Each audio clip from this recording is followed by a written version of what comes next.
Je vis très mal que le président de la République et le Premier ministre, aujourd'hui, jour de grève générale interprofessionnelle, reçoivent les représentants des syndicats patronaux. Je trouve qu'il y a là quelque chose d'extrêmement choquant et de volontairement blessant pour ces milliers de gens qui sont ici, parce que pour toutes ces personnes, être ici, ça signifie un sacrifice sur son salaire, ça signifie un sacrifice sur son temps, des heures de déplacement, et tout ce que le président de la République a à leur dire, je reçois vos employeurs.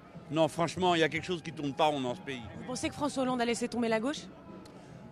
D'abord, François Hollande a laissé tomber la gauche, mais ce que je peux vous dire, c'est que la gauche l'a laissé tomber lui et que c'est bon débarras. La raison de notre présence, c'est que ça fait des mois que nous disons au gouvernement il faut rompre avec une logique d'austérité, je dis bien une logique d'austérité, ce que dénonce la quasi-totalité des syndicats au niveau européen.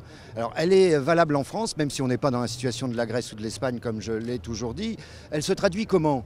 Elle se traduit par exemple, l'absence de coup de pouce au SMIC, elle se traduit par un gel des traitements dans la fonction publique, elle se traduit par 50 milliards d'euros de réduction des dépenses publiques et sociales. Moi, j'ai déposé un cahier de revendications, à la fois auprès du président de la République, de Matignon et du ministre du Travail. Donc maintenant, on attend des réponses. Je vois tous les jours les droits des salariés reculer avec les lois votées par le gouvernement.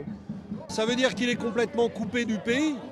Et malheureusement, ce gouvernement s'enfonce dans une situation d'être minoritaire. Il est minoritaire dans le pays, minoritaire parmi les gens de gauche. Il n'a même pas réussi à faire voter la loi Macron à l'Assemblée nationale, sauf grâce au 49-3. Donc continuer comme ça, c'est conduire le pays dans le fossé, et nous n'en voulons pas. Tous les gens qui sont là n'en veulent pas, et donc tout ça doit construire une autre voie, une voie nouvelle qui ne peut pas être celle du gouvernement.